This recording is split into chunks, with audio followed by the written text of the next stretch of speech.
Welcome everybody. This is Nancie Wright and Kevin Hood. We are so grateful to have them. They're also going to be our e-show judges in the show coming up due on Sunday. So make sure you get your entries in on time. And thank you all for being here. We're really excited. And this is one of our best attended in a long time. So you guys are quite a catch for us. We're really grateful to have you. And I'll let you guys take it away.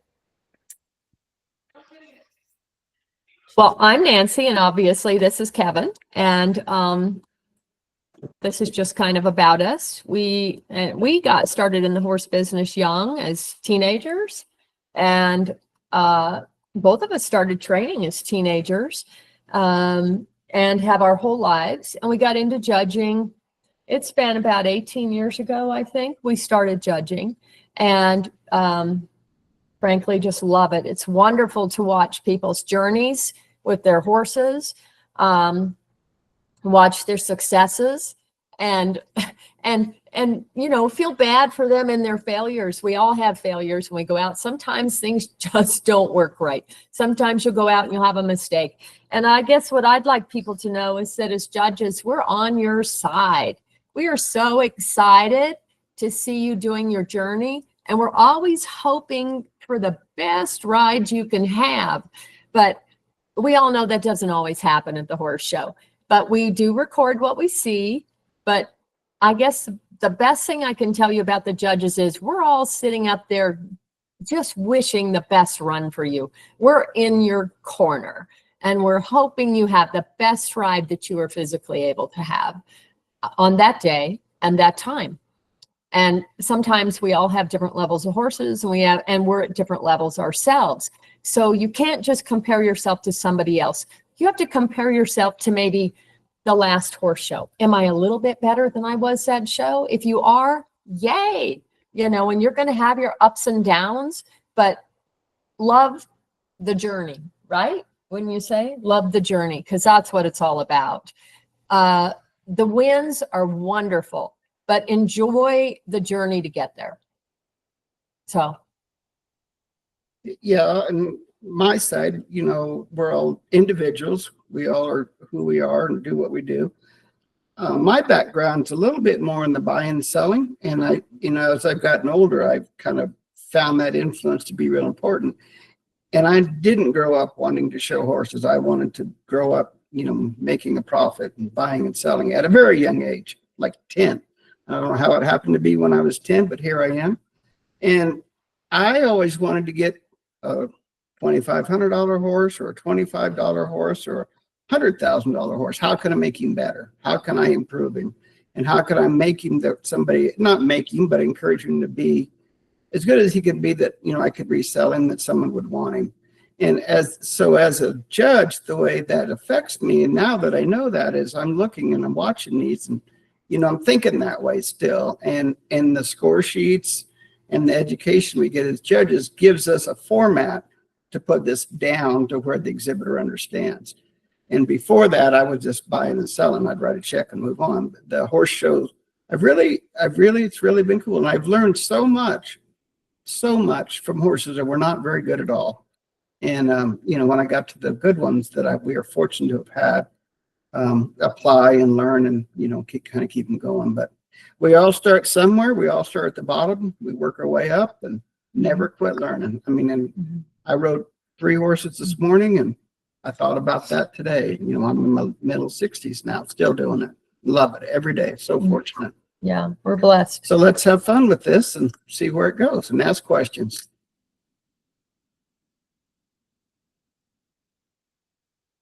Okay, do you want us to start on the score sheet now here? Well, you can just go ahead. So this is just kind of what we were going to cover today, just so you have an idea, and then we can go on to the next slide and get you guys started. Yeah, go right ahead. Okay, so this is your typical score sheet. This one happens to be for the American Paint Horse Association, and most associations have their own score sheets, but they're very similar. The setup is very similar.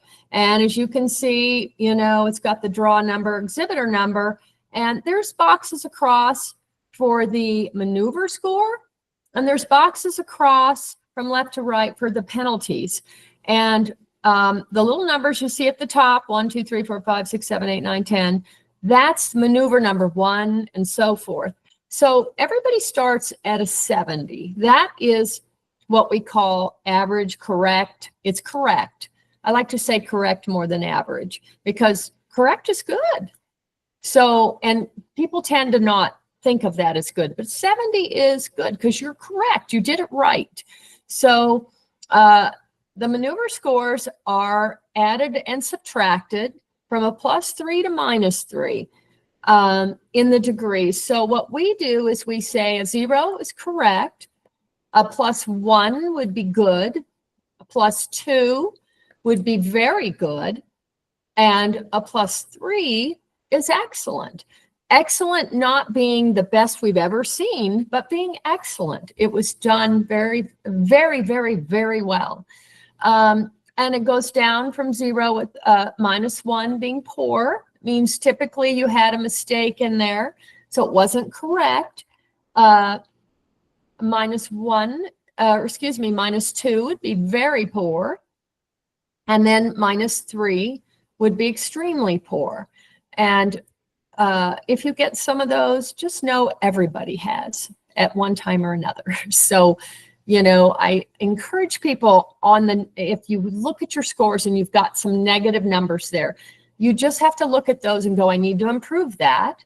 But don't look at it like you're the only one who's ever gotten them. Because trust me, every judge sitting in the chair that's ever shown has had negative maneuvers too. So you have to know that. The penalty boxes, we apply penalties. We have, depending on the class, lists of penalties for things like, I'll just give an example, showmanship. They They'll have that later, we'll get that's to fine. that later. But if you move a foot, you know, it's like a penalty 5. And of course, then it's a minus on your maneuver. So, and how we do this is we add and or subtract starting at 70 and go up and down from the maneuver scores and the penalties that you have incurred. And then we have an F&E score there. And is this the point where you would want me to explain that, the F&E score?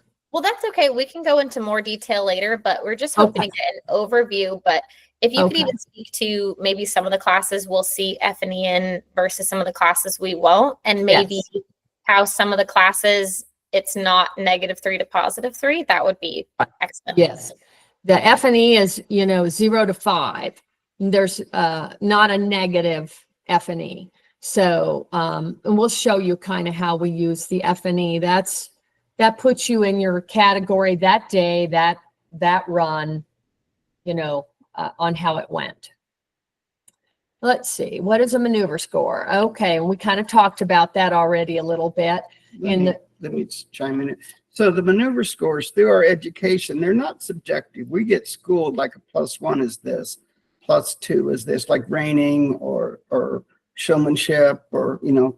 So in our minds, and as we've judged, you know, like a +3 in horsemanship, in our minds, we kind of know what that example looks like. And we're kind of required to get it. We go to seminars every couple of years, and we're educated on that. So we want to stay within the industry standard. The rule books give us a kind of a bylaw we can fall back on. So I can't have a +2 maneuver and decide, you know, I really don't like that person, so I'm going to -2. You know, that doesn't happen. It can't happen. There's consequences for that. The same thing with the penalty. If you earn a penalty, we're required to call it. We're required to recognize the difference between a penalty 3 in showmanship and a penalty 5. It's not subjective. It happened. We have to call it. You know, there's times that, you know, when I first started judging, I felt mean given that penalty. But if there's 20 in the class and I decide, well, I like her a little nicer, I shouldn't give her that penalty, I'd feel better. Well, then I've cheated everybody else. So that has been ingrained in us.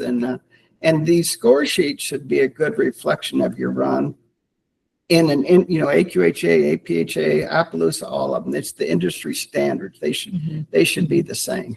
But there is a tiny bit of leeway in our opinions on maneuver scores. I will say that. You don't want, I mean, you can't be a +2 if really it was a -2 maneuver. But there are differences and arguable differences in opinions between like a +1 and a +2 between judges, and that can happen.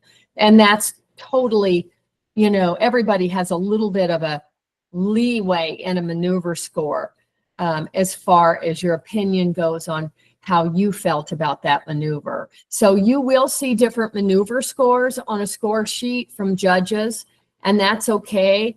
Usually though, if they're different, they're still in the same, I want to say, ballpark. Like one might have a +1 or a 0, and the other one might have, a maneuver score just next to that, lower or higher. That's their personal preference, and it can have that much of a leeway. Right. But the penalties, there's no leeways in those. They should all be the same. And occasionally, I just will say a disclaimer here. Sometimes judges, depending where they're sitting in the pen, don't always see the penalties, like the judge sitting maybe 20 feet away. yeah, even 20 feet away on the other side. Maybe the tail was in the way when a showmanship person was doing their 360 and the horse picked the foot up and they couldn't see it. So if you will sometimes see a difference in penalties, and typically it's because a judge didn't see it, and it's not that they weren't paying attention. Sometimes it's the angle. So if they're not all sitting right in the same little spot, that can, be differences in your penalties.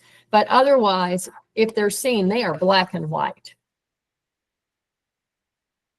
Right. Does that kind of make sense? Questions, or just keep going? I think that's perfect. If you guys want to open it up for a little bit of discussion there, that's just fine. Sure. You guys can turn your mics on if you want. And if you want to kind of ask some questions regarding the maneuver score or even that kind of anatomy of the score sheet, go ahead and bring that now. Don't be shy. Even Kevin is talking, so and he's shy. I have a quick question. I think that I'll just speak to the reining because that's really the only class I compete in. But I feel like scores are getting so competitive and tight. So like a half a point is keeping people out of the finals and stuff. And so the spread is super important. And when you see that a judge marked one judge marked a maneuver a whole point and a half different than maybe another judge, then there would be a lot of question around that. So I guess the question is, like, how do you make sure, or what's like the ongoing learning and development to make sure that you're marking up to par with years as they develop? First I'll answer to your reining end of that question. With the NRHA reining, we go and literally recertify for a card, not just certify, retest for a card every 2 years. And they are really like to be very rigid. And I don't mean rigid in a bad way. They're trying to, a +1 is a plus. This is what it is. And a, +1/2, this is what it is.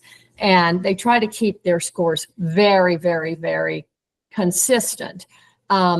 And in the NRHA, if your scores are over a point different, they don't like to see that. Sometimes somebody, we'll see something different, but they prefer, usually you're within a half point on NRHA scoring. And it is getting very tight. And I should say has been in the NRHA. The scores are very tight. And I feel like in the NRHA, I feel like that they are trying to get us to maybe be a little more positive on some of those scores.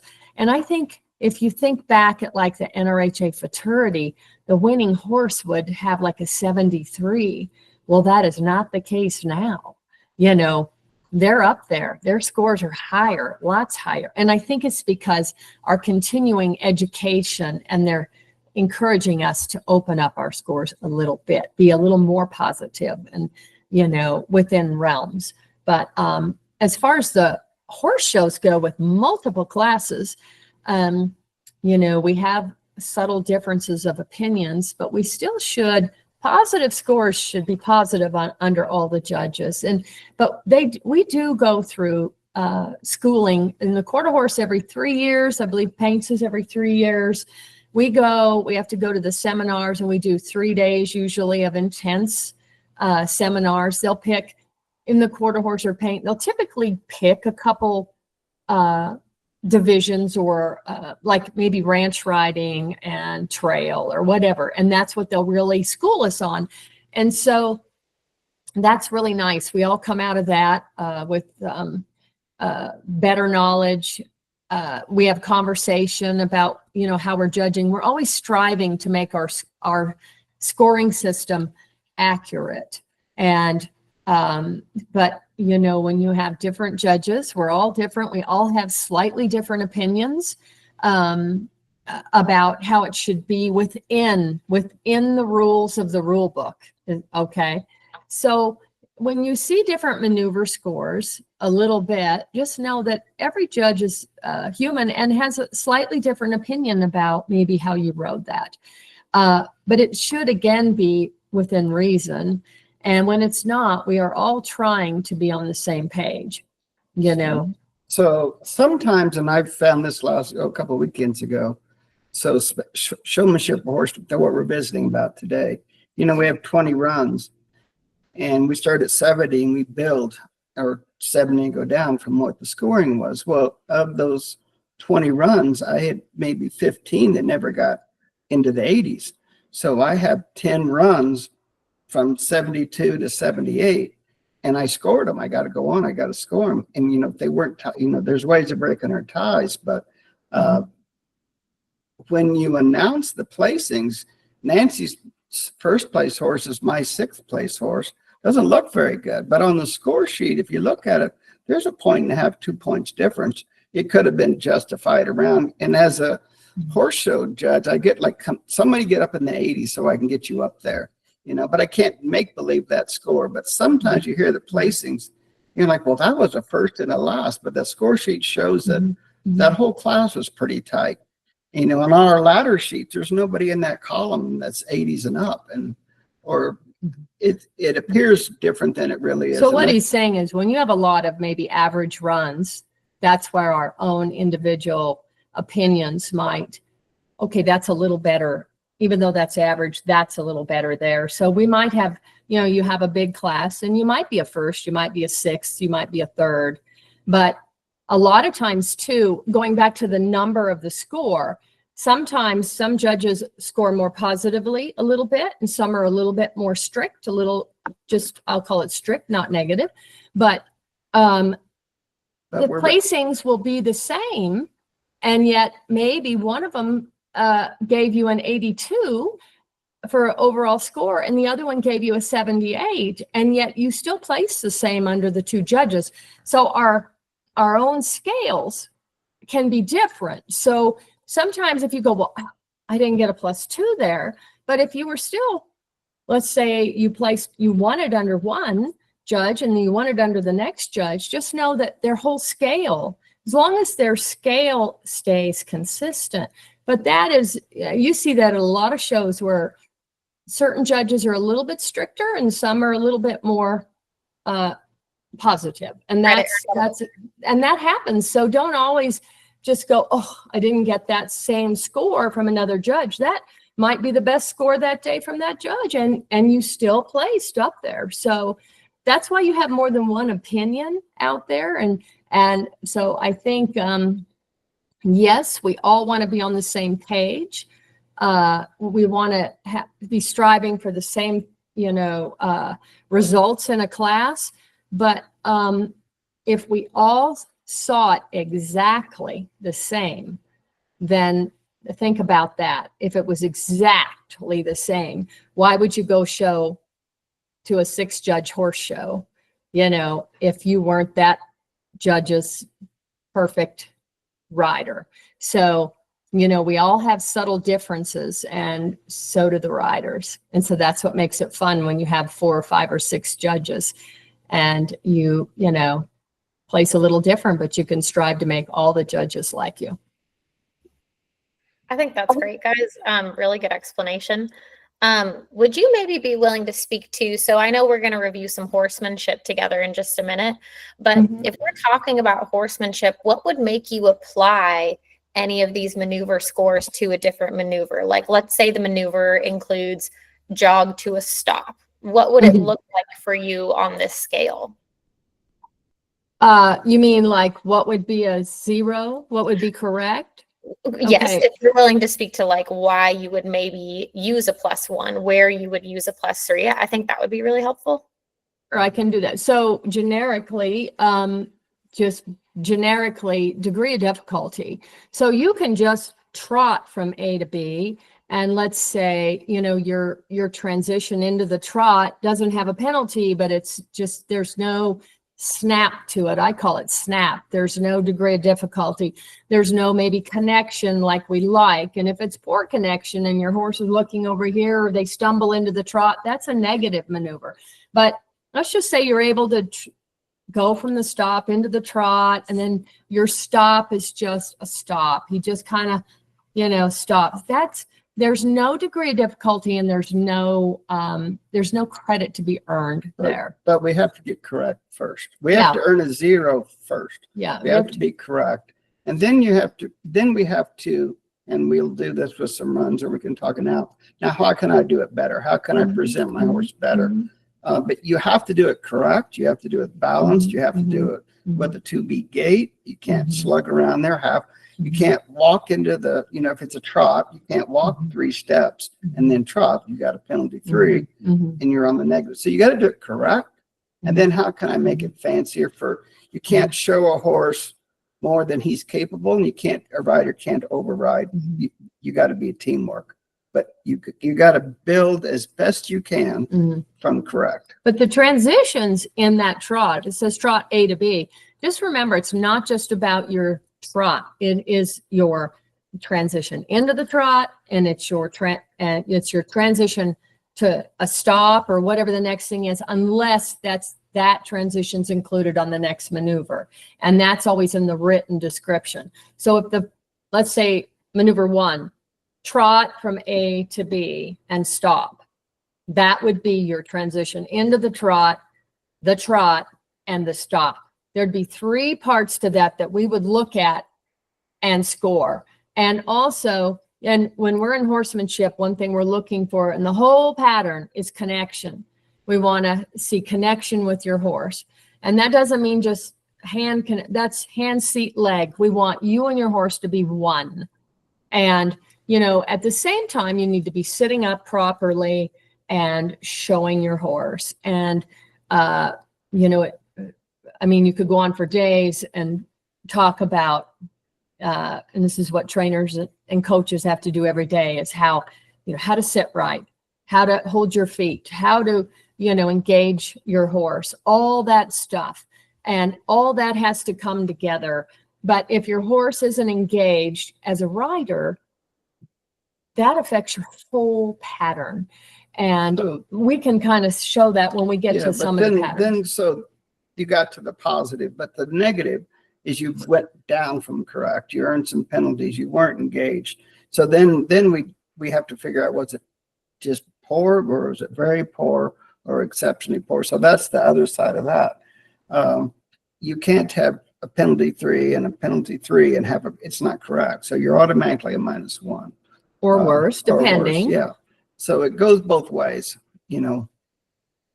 So but there's a lot involved in the score. It's not just how your horse did he, you know, trot there. It's how did you communicate to your horse? Communication and connection is the biggest thing on horsemanship and equitation and showmanship. You've got that communication with your showmanship horse too. It's got to be like it's a dance, like in showmanship, like you and your horse are one.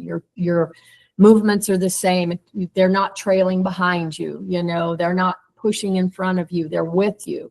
Well, and we got some examples in the video. Yeah, we'll show. Yeah, when we get to that, we can talk those things. Yeah, that's great. We can go on to our horsemanship examples here.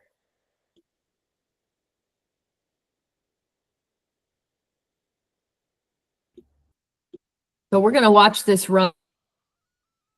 We're just going to let you watch it.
Okay, so Can I talk a second? So have you guys seen this run before? I mean, this is the first time everybody's seen I this think run? it's the first time. Yeah. I've First seen the time. I've seen her ride. That I can't remember if it was this year or I can't remember if they also showed in 2024. But I've definitely seen either this run or another run because her and this horse, it's just like the connection, like you said, was Very like good. And I'm watching your face talking about it, and you're smiling as Because we all are, because Yes! it all makes us like this. Wow. brings you So- so much joy to see the connection. Yes, It's yes. it's amazing. And another part I really like about it, and we'll go through it. I just didn't know your first impression. You say what we feel too, exactly. Yeah. And we're sitting here giving the score, but we got to, we have to be fair the same way. Another thing, from the time this lady enters the arena, she's presenting herself. And when she leaves, she never quits. There's never a weak moment. There's never, you're not looking at me. It doesn't matter. She presents herself in and out of that gate. It's amazing. Yeah. Amazing. I mean, it makes us all smile. And I mean, when you're in the judge's chair judging something like this, you are so excited for that person. And, it just makes the hair on your arms stand up. You're so excited for them. You're just like, oh, it's a beautiful run. She's communicating with her horse. There's so much connection. And we'll go through it piece by piece and talk it a little bit, but extremely high level of difficulty. And she makes it look easy. Their partnership is amazing. the It's horse just and the rider. beautiful. That's what people strive for. Let's watch it. Yeah. So we don't know the breakdown of the pattern. I mean, we don't Right. know. And we're assuming because we don't have a written description of this pattern that she did everything correctly. We don't, so disclaimer there, we don't have a written description of the pattern. We're just watching her do this, and what we saw her do looked fabulous. So we think that the first maneuver is trot to the stop, probably, or No, lope to it's the a- stop. Yeah, left lead lope. She walked in, she left lead loped. And what I love right here is she's loping on her left lead. Look at how correct her upper body is. Did you see her nice square corner there? How, stop it there maybe after, well, go ahead through the corner and stop, but watch this corner, watch how she looks the direction she's going, and her hand just, you can't even hardly detect, just barely moved, but she communicated with her horse. And so beautifully executed. Her seat's engaged with his lope. I mean, Yeah, I don't, our 3 is excellent. I don't know. Can we get above excellent? But that's really good. that was really good. Yeah, that's a +3. I mean, it was beautiful. And what we also look for too is she showed with her upper body. And I don't know if y'all noticed, but she's without stirrups. This whole pattern is without stirrups. And, if you weren't looking for that, you'd think she had her stirrups. She's riding just beautifully. And her legs are quiet, and yet she is efficient, and she is definitely communicating with her horse through her hand, seat, and leg, and yet making it look effortless. And I think that's the word I kind of look for. If you can make it look effortless and it looks that great, well, why aren't you a 3, right? That's awesome. Very good. Very good. So the next maneuver. I mean, I think Eric probably agrees with that.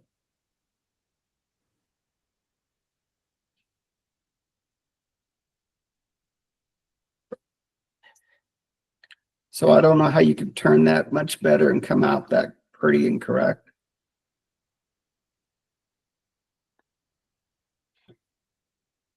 Can we go back to the start of the turn? The start of the turn was the only part that I wasn't sure what was going on. And I was waiting Whole pattern. for a stop spot. I feel like personally, I feel like the turn could have been a little bit better. If I was just judging the turn, for me, it would have been like a 2, 2.5.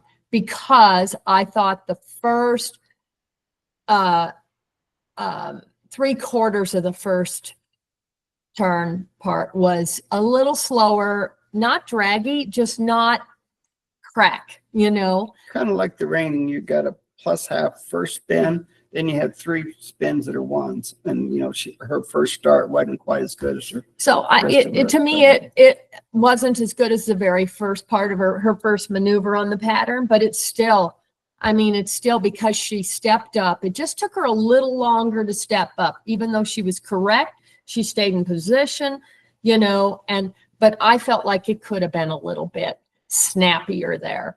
And maybe that's the Rainer in me. I would have wanted her to take a step or two and build. Boom. Right there, I would have liked to have seen her build a little bit more. But by the time she gets done, she's very nice. But she didn't overshow it and blow the whole 4 spins. No. She made sure Well, it wasn't 4. Or 3. I mean, whatever. Turn and a quarter. Yeah. So, and so one thing I want to touch on right here, if you want to stop it somewhere in there, I love her forward motion.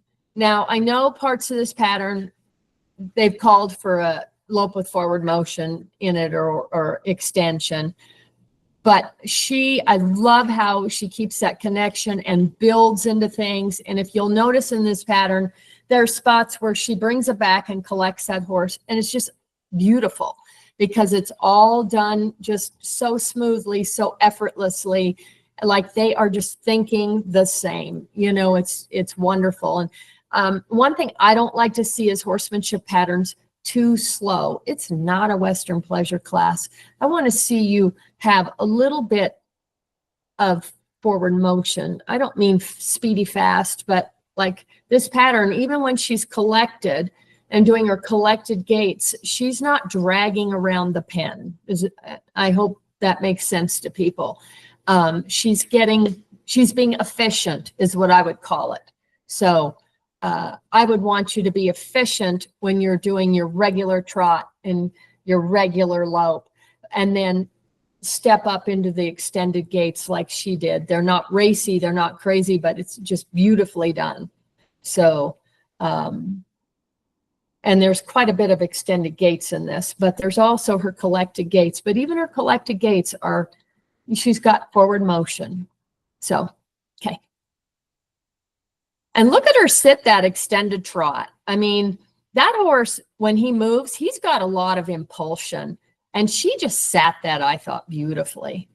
You know, just beautifully. That turn and that back, very nice. Just excellent.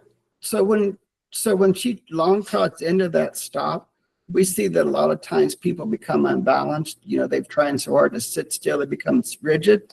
And this lady, she just sits into it and stops, you know, and she's, you know, there's nothing negative there about beautiful. That. You know, her shoulders and everything, she's perfect. And then when she comes into her next transition, she doesn't tell you what the transition is till you see it in her shoulders and her upper body. I think she does a great job. Her hands don't change 3 inches the whole pattern.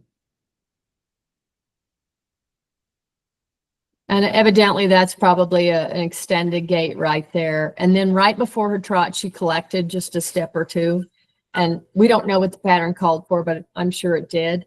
And then again, look at her extended trot. Look at the power in that horse when he trots. I mean, he obviously isn't smooth as glass. You know, he's got a lot of power to his step. And she just sits it and goes with him. She's just a beautiful rider. She makes us believe he's super smooth, you know.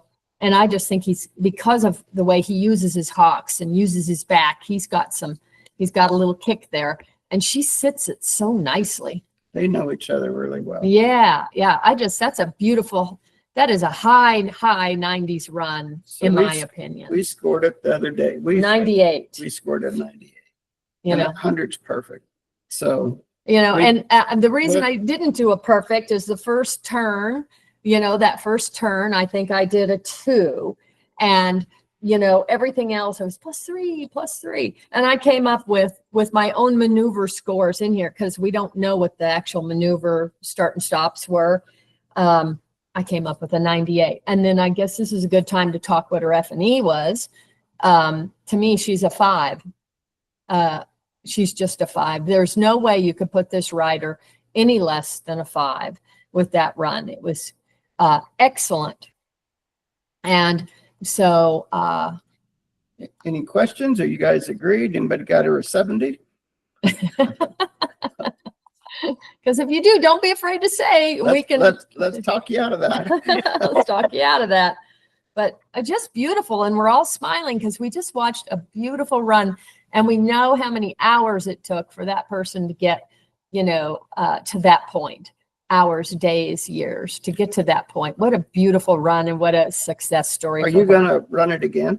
I mean, if you are, I'm gonna a horse trainer thought. So for me, tell us again. Not really in this, we don't have time, but just think about this. So she's got black chaps on and a white top. So for me, and I think this way and I teach this way, the black from her waist down is business. That controls the horse. It tells it where it's going to go. She leans into it with her hips. She speaks the speed. That's the real communication. From her waist up, which is all white, that's horse show. And it just show. And that's the salesmanship from the waist up, and the waist down is the communication. You got to tie it together. The drive. And, quit driving, he comes back. But from her waist up, you don't see any of those transitions.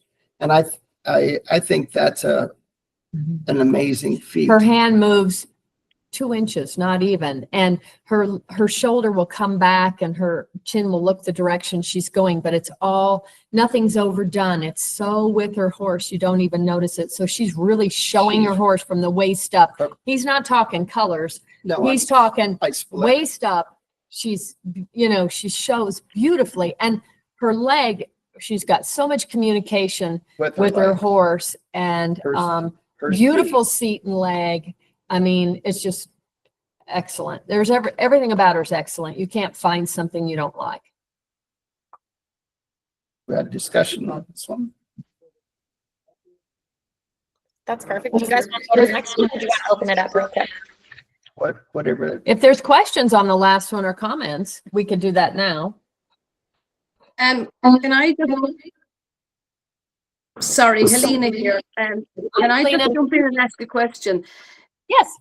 Is the just looking at the 2 turns for that lady, is the penalty still there for the lifting and replacement of the pivot foot? No. In horsemanship, good question, by the way. Thank you for that question. No, there's no penalties for pivot feet moving in turnarounds on horsemanship. None whatsoever. There is in showmanship. So just so you know, there isn't anything in equitation or horsemanship. Now, if the back end doesn't stay in the same geographical area, then there's no penalty for that, but definitely minus on the maneuvers for horsemanship and equitation. Cool, thank you. You bet. And one other thing on that, sometimes you'll see a horse do a turn. Let's say they have a 270 somewhere in a horsemanship pattern, and they rock back in their turn, and they turn on the outside hind and plant that outside hind. That's a negative. There's no penalty, but a turnaround is a forward. It's a forward movement. Okay. I don't mean they're stepping out. Does that make sense? The outside front leg is crossing over in front of the inside front leg. And it's a maneuver that has a forward thought to it, not rocking back over the hock to where they lean back on the outside hind leg and drill it into the ground. So that would be, to me, a minus maneuver. Good question. Does that make sense? Did that answer your question? Yeah, perfect. Thank you. You bet. That's perfect. Well, we can rock into our next horsemanship go here. A little different, something to look at. Sure. Okay, so we're going to watch the run in entirety and then we'll talk it.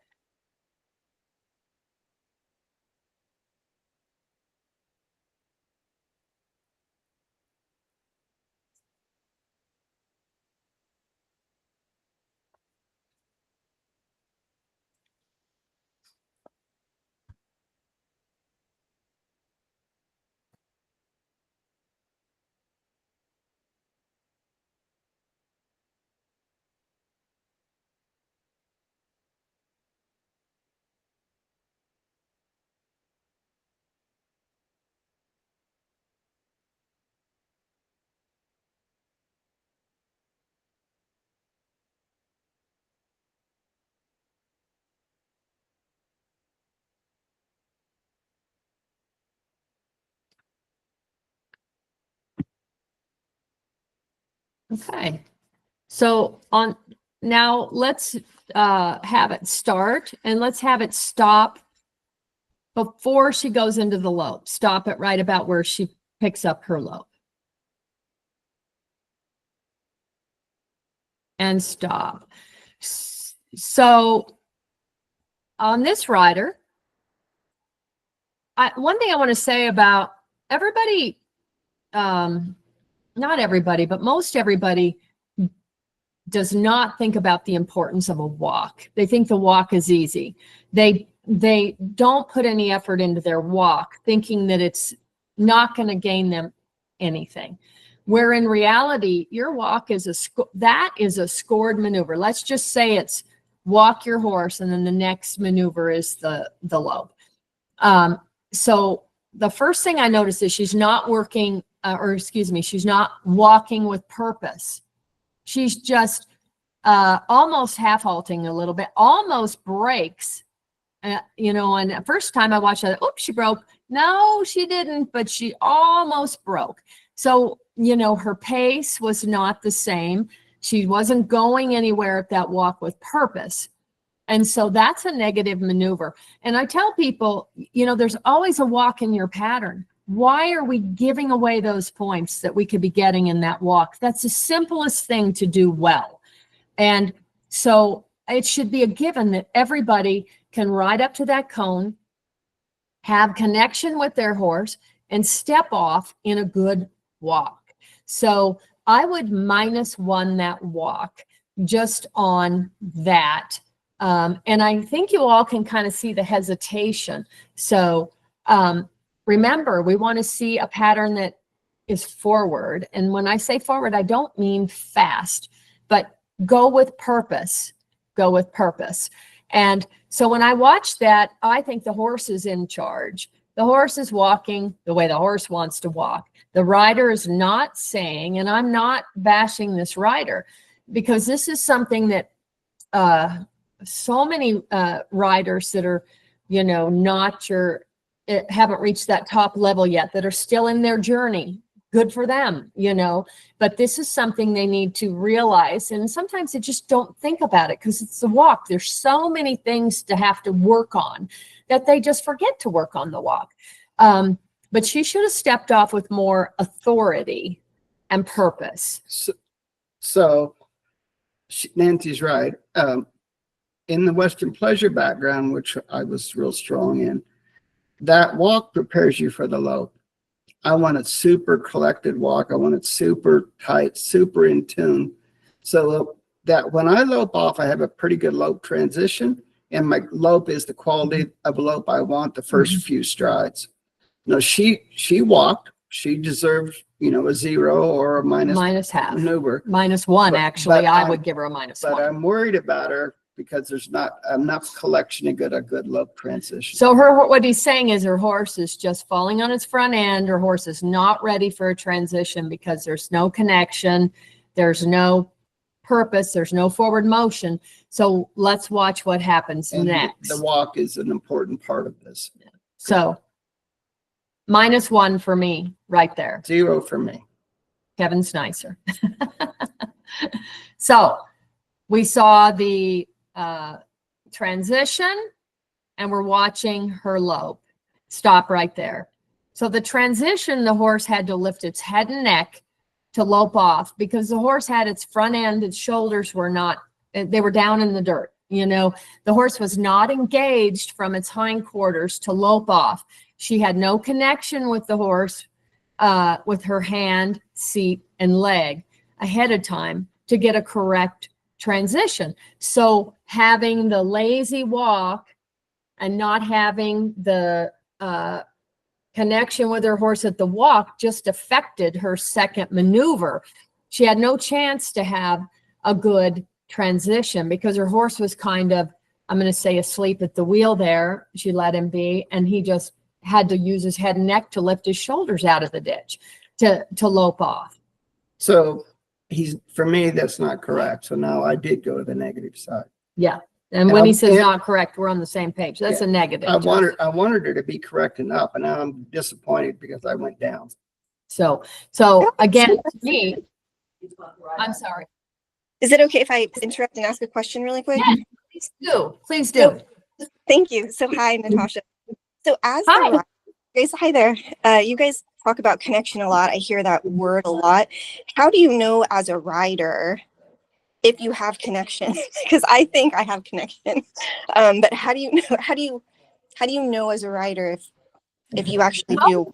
That's a very good That makes question. sense? You will know because if you have connection, you know, your horse is going to lope off smoothly, softly from his hindquarters, from his hock, and he's not going to have to use his head and neck to help. And when you get your lope, you're going to have a true rebeat lope, not a lope that's kind of four-beady.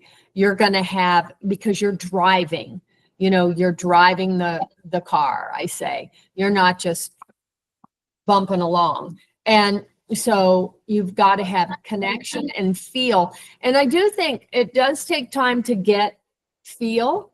You know, sometimes you need to, not sometimes, as you're learning, you have to have a coach say, there, do you feel that? That's good. Right there, you've got connection. Your horse is collected. Your horse is driving. You know, you're one with him there. I see your connection.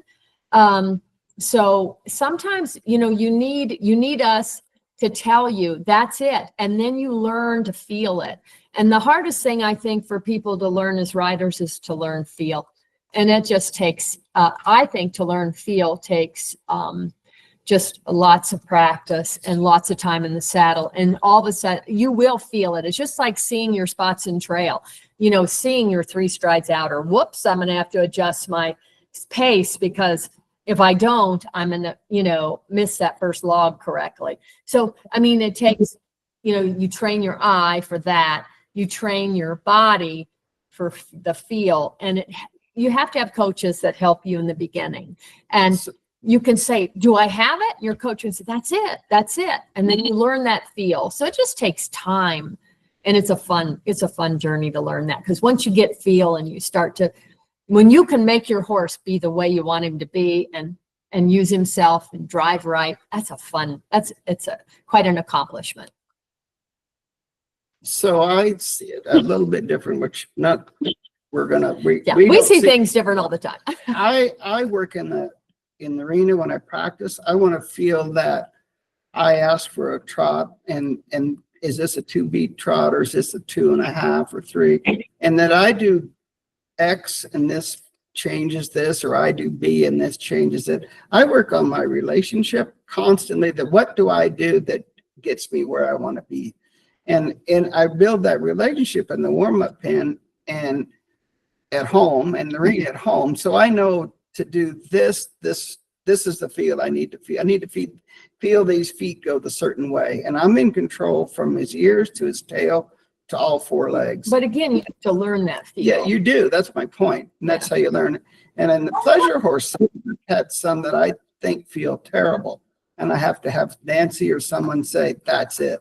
And I'm like, okay, I'm going to show this. It feels terrible, but I'm going to like it.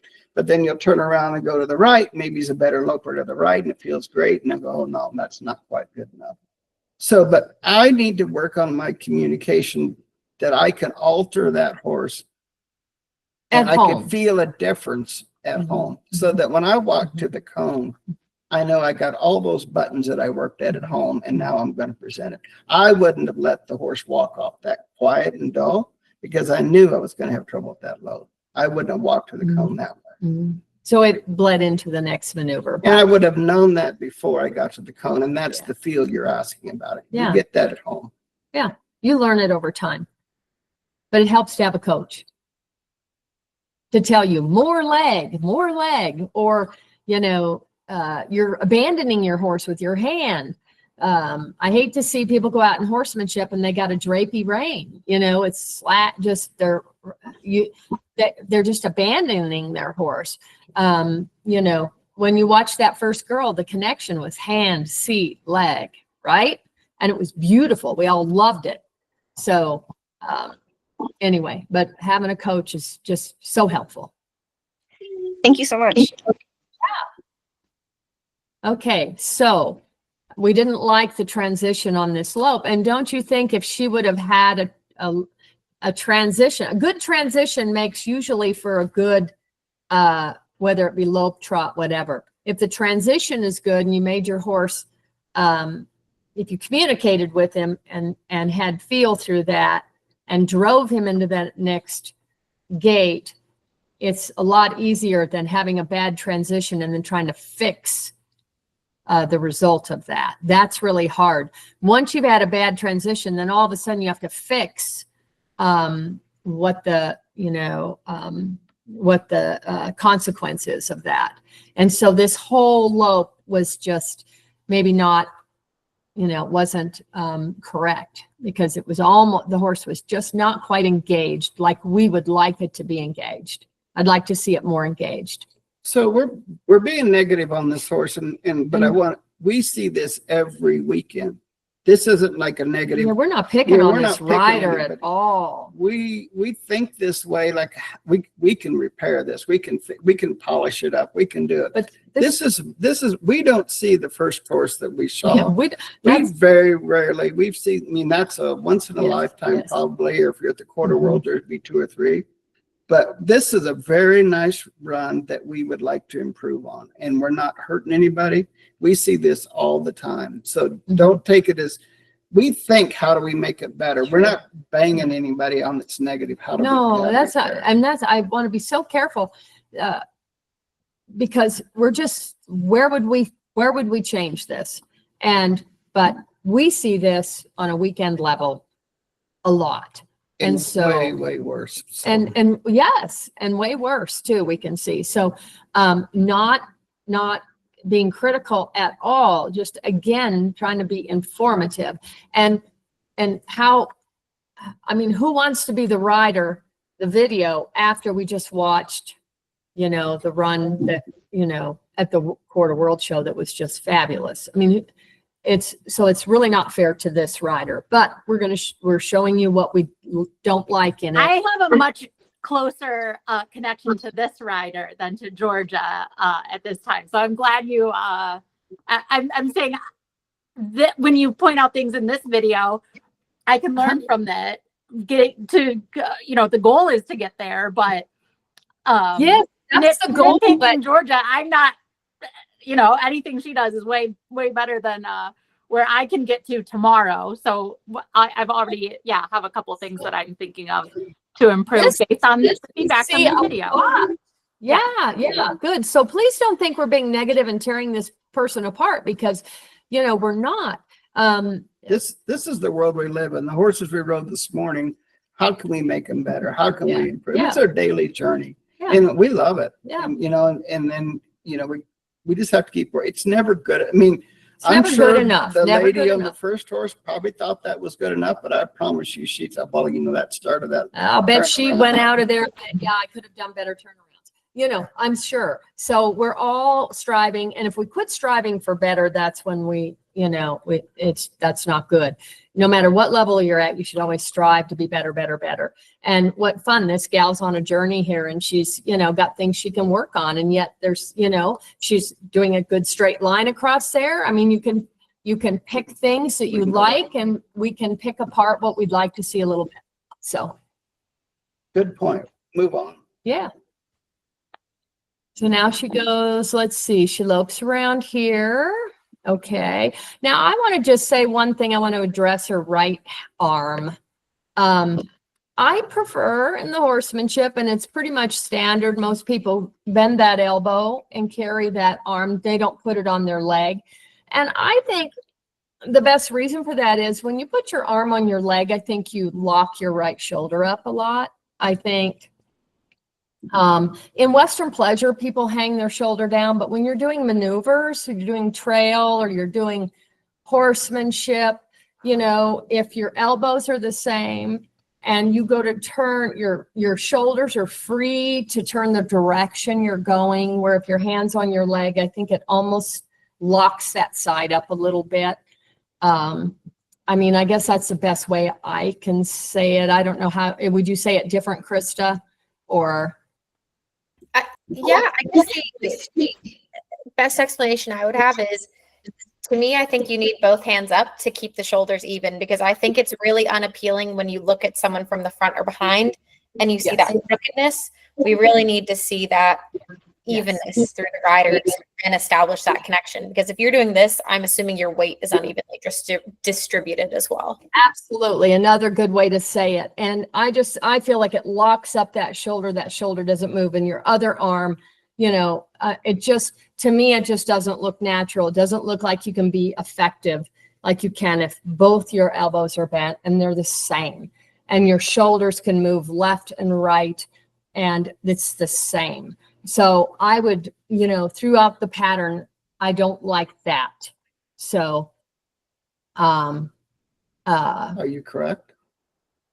pardon? Are you correct? And what do you mean? Are you calling her correct? I'm not calling that correct. No. You mean the lope or what? Yeah. I think the arm down for me kind of hurts correct for this So you're rider. below a 0. I am. That's me. I would change that because I feel like it would change the way she rides.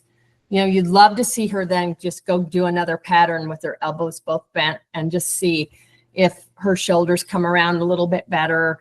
And, if she rides a little bit more, I think she'd look a lot better. So, but again, that's, I just don't think that you can stay even side to side in a pattern with one arm down on your leg. I think it makes you very stiff on one side. I think you wouldn't ride balanced. So if you're wrong. Yeah.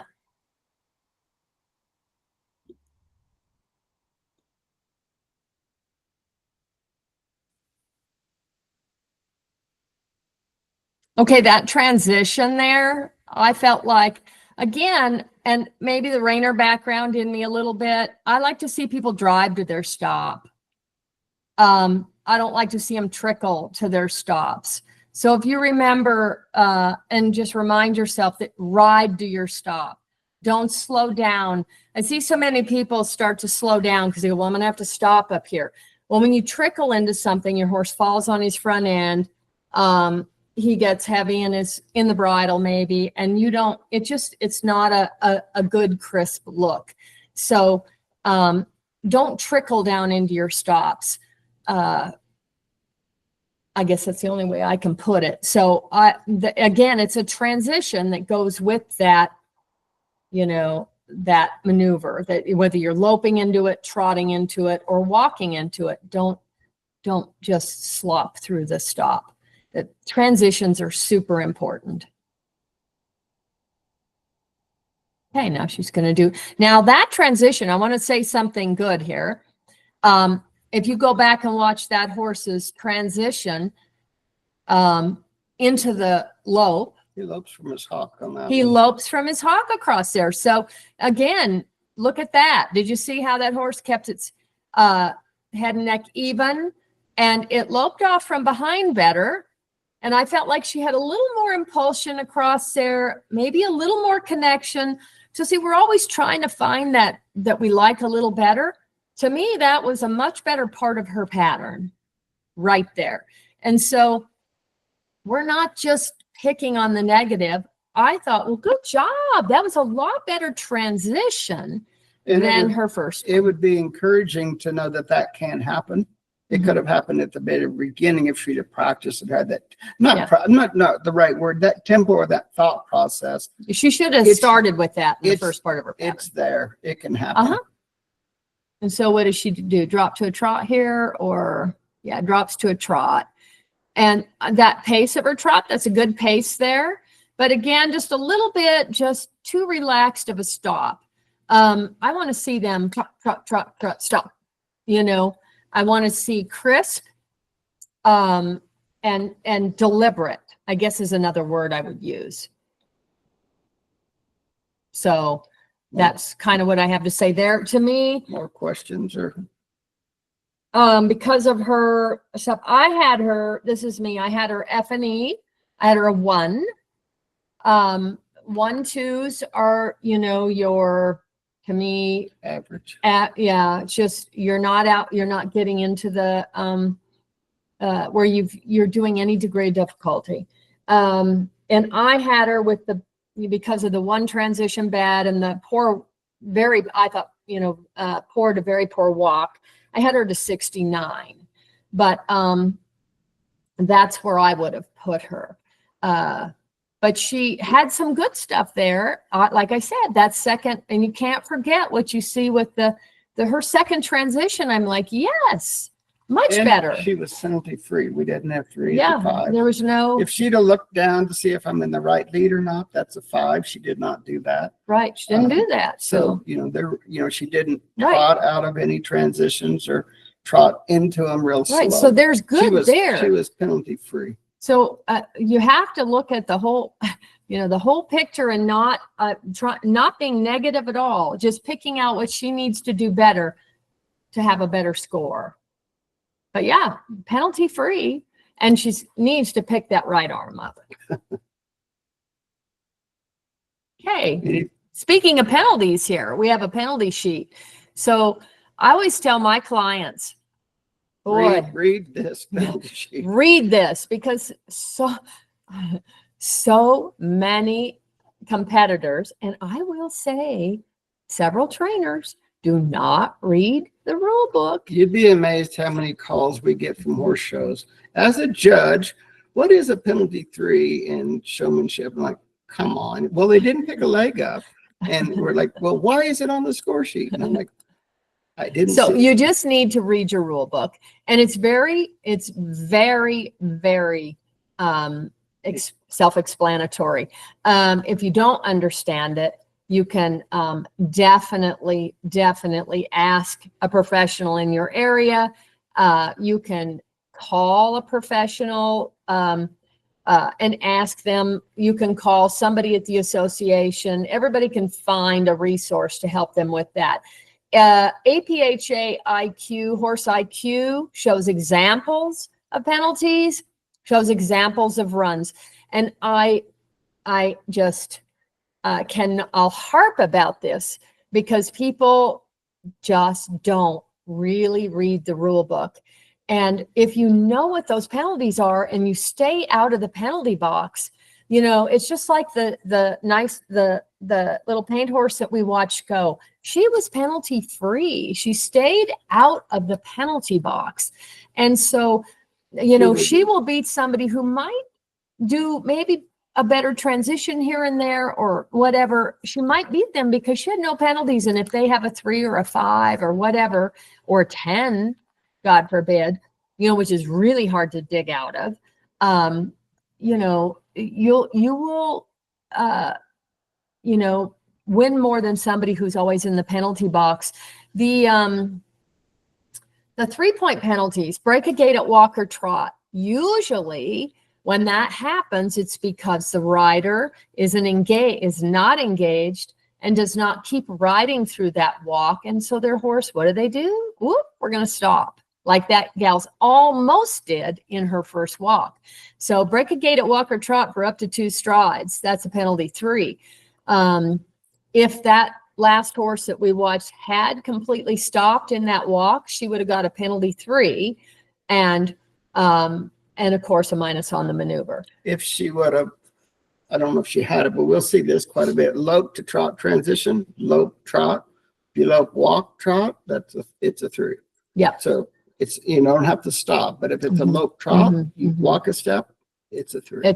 So you have to practice your transitions.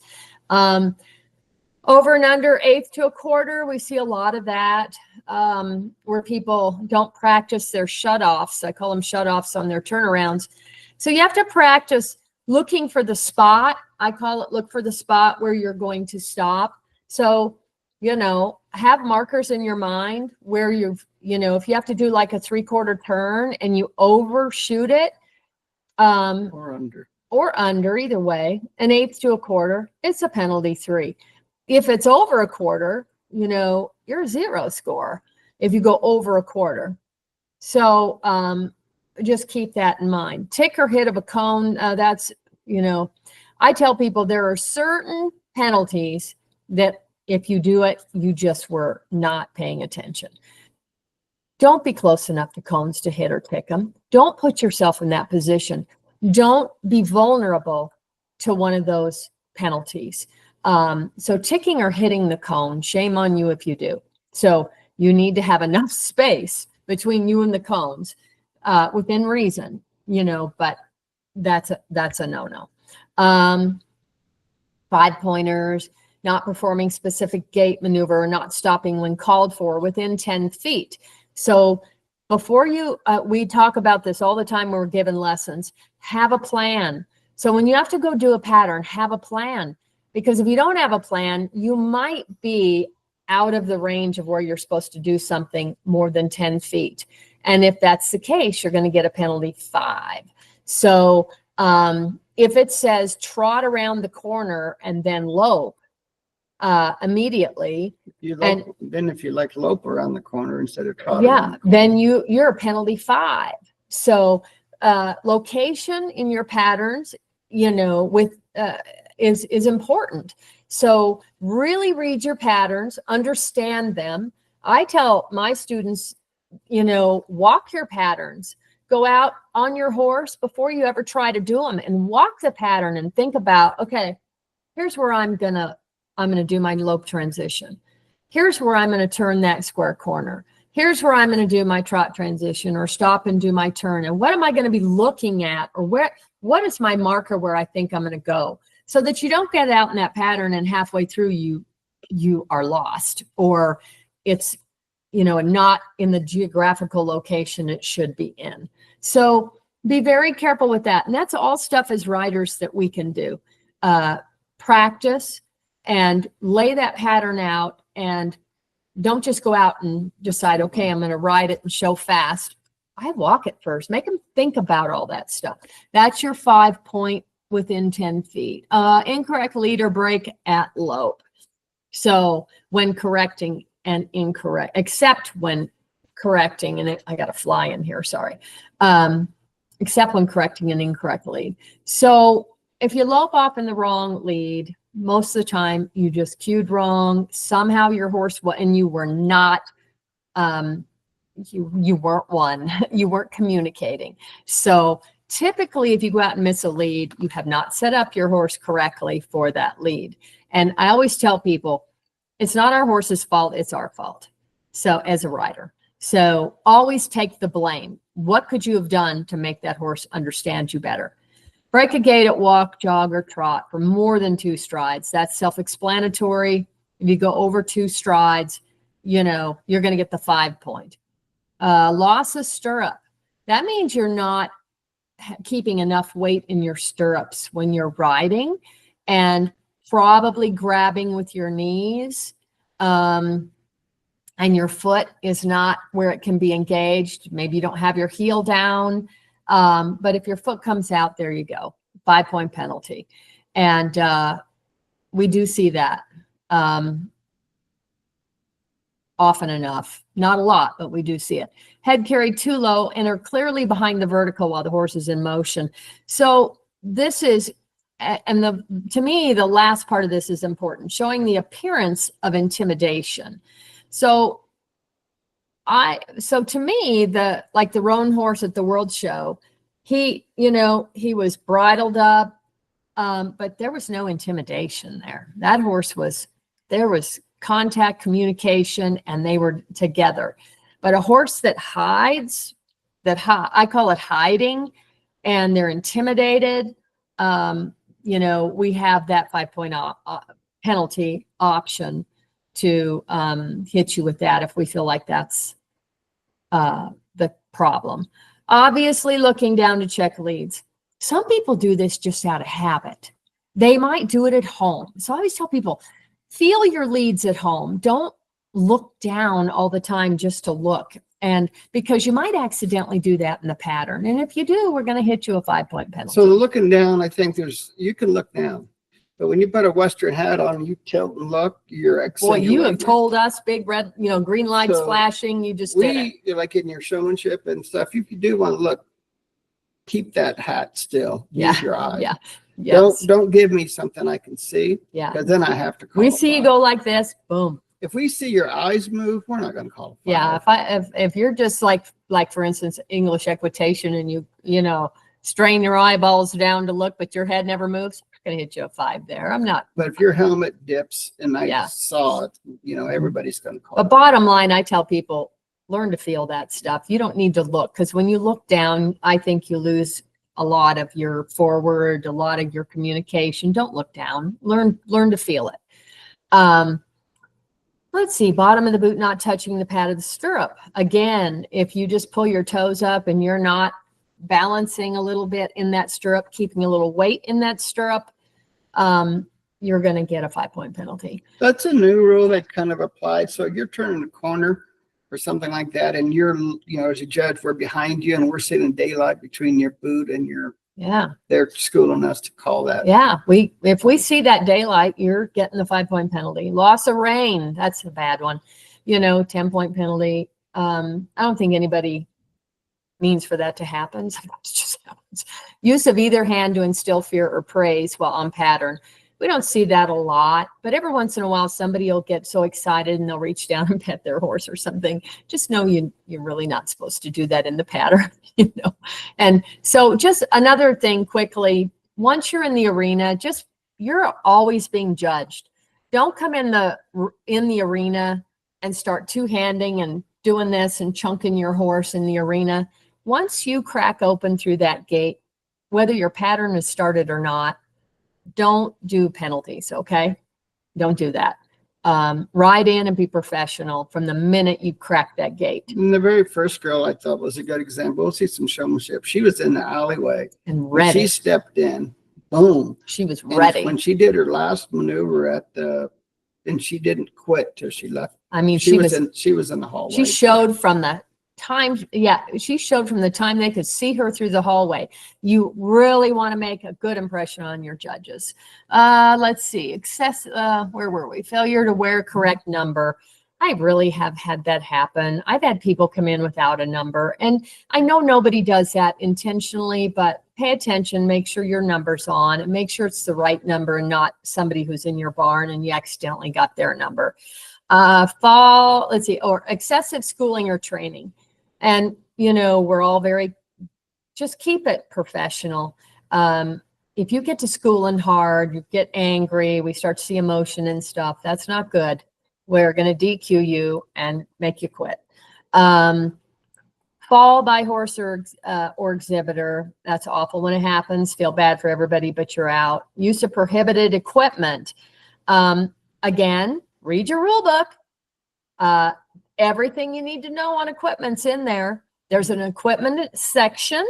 It shows examples of bits that are legal and not legal, and descriptions of what is legal and not legal. And occasionally there are some bits that might be, you're not quite sure. Well, when you go to a horse show, you can go find a professional horseman, or you can find a show steward or someone there who you could take your bridle up to and say, is this legal? So don't be afraid to ask questions. Let's see, because you don't want to find out when you're lined up in the middle of the class and they decide to check bridles that your bridle's not legal. We know sometimes it's on accident, but if you want to have it checked out, you need to beforehand. Let's see, going off pattern, including knocking over wrong side of cone or marker. Again, if you hit the marker, shame on you. That probably shouldn't happen very often. Going off pattern, sometimes, it happens to everybody. You'll get out there and all of a sudden your mind will go blank and you'll think, oh my gosh, where am I in the pattern? I think it's happened to almost everybody. Sometimes it happens, but if it does, you're a disqualified person. Let's see. And then lameness. Unfortunately, sometimes our horse seems fine and we ride in the pen and all of a sudden they're not fine. And that's a disqualification. So any questions on those penalties? Yeah, I actually have a question if you don't mind. So one of the 5-point penalties was the loss of a stirrup, but I was just thinking, back to the first pattern we watched, the horsemanship, we noticed that she was riding with no stirrups, so I was just kind of wondering about that. Okay, good question. Good question. She was riding without stirrups, and I believe that was the finals at the World Show. And so they were required, it was part of the pattern to ride the entire pattern without stirrups, which you would not know that being there was no pattern description to look at. Yeah. So very good question. Sometimes, especially in the quarter horse, when they come back in, they have to do rail work after their patterns. And if it's a tough horsemanship and we have some close scores, you know, sometimes whoever the call judge is will say, okay, drop your stirrups, and it will make them ride without their stirrups. So it's always good to ride without your stirrups from time to time. Practice. It's great for your balance and your connection with your horse. So it's good to practice that, but you don't want to have your foot sloppy in the stirrup when you're supposed to ride with your stirrups. In this case, I'm sure that was part of the pattern. Yes, that was part That of the was pattern. probably part of the written description. It was that way. So Good Great. question. Thank you. Thank you.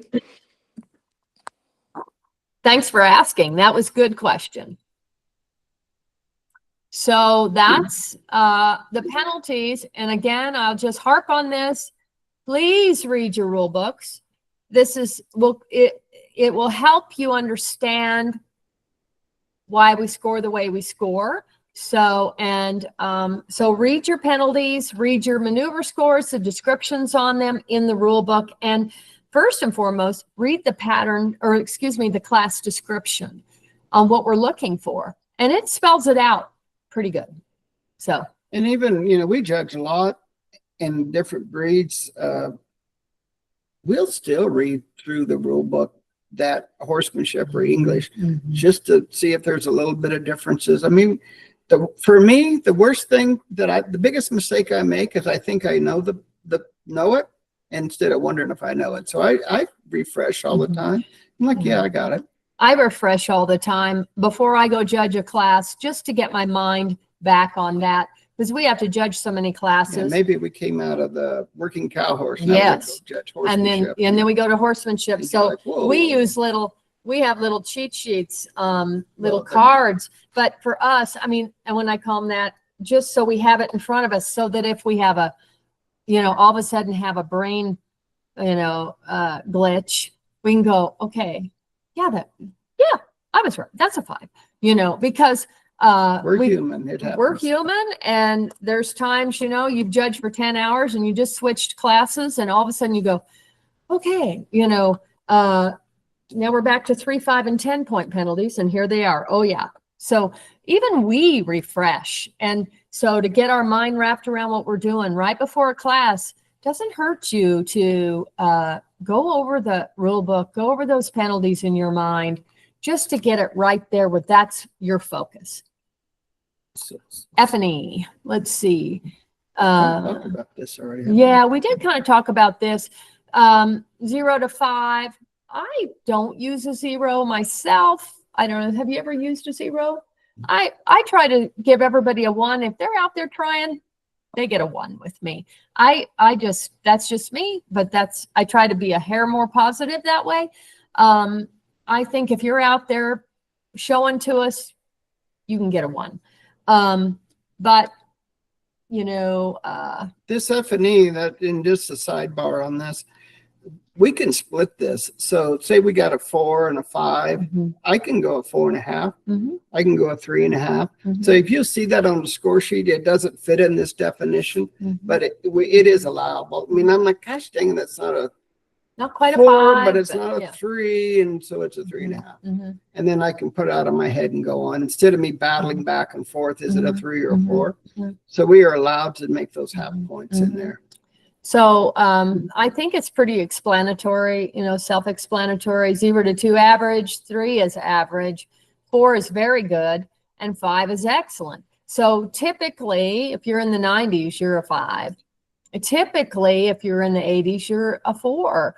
And there, so I will touch base on this a little bit. I think, let's say you are a 5 rider. You're an excellent rider. Let's say you're an excellent rider like that first roan horse, okay? And let's say she has a horrible penalty. Something happens. Let's say her horse spooks at something and, gets a blatant disobedience. But I can still tell that rider, I appreciated her as a rider and give her a good F&E. I'm not going to drop her down into, let's say her score gets down in the high 70s. I'm not going to drop her to a 2 or a 3, because that's a good rider who maybe their horse had a bad day, or kicked at their spur over something, or a fly got after them. They lost, we've all had a fly get after our horse and they blew something because of it. And, I still want to tell that rider, I appreciate you as a rider. And this is what you are to me. This is how you handled it and all, but sorry, you got that penalty and you're not up there in the 90s, but guess what? I still think very good of you. And some people don't do that. They just put the F&E with the score that they get. But to me, I try to use it a little deeper than that. I try to use it that, wow, that's a great rider. Or maybe it's a great rider on a green horse and they are just so effective, and yet they're on a green horse and maybe they had a lead change there and it just blew it. But I always try to let them know they're better. Okay, how to total a score. All right, this is pretty self-explanatory, but if you've never seen a filled out score sheet, so just remember everything starts at a 70. And so we're at a 70, which is correct, right? And so there we see the first maneuver scores plus half. So you would add it up from top to bottom, each maneuver. So you would go from a 70 to a 70.5. After the next maneuver. So let's use our words. So a plus half was very good. And or good. And then the next maneuver is a plus 1. So it's either good or very good. Very good. And so depending and so you add as you go, 70 plus, and then the minus, and you add and subtract as you go. And this horse, they have 2 in the F&E box, and then that is added to your final score. So this horse then got a 72. So that's how that works. And if there's penalties, they're going to be in the box labeled penalties across the top of the maneuver that they got the penalty in, if that makes sense to everybody. Comments. Comments, we try, it's always fast and furious. We go from one horse to the next. But let's say in horsemanship, I see that your stirrups are too long. I'm going to notate that in the comments. If that was something that jumped out at me and I'd like to see you change that, I'm going to just say stirrups too long, or needs more connection, or usually it's a comment where I think that you need to know that if you changed that, it might change your overall score. And then OP score. So we don't do OPs anymore, except for in the ranch.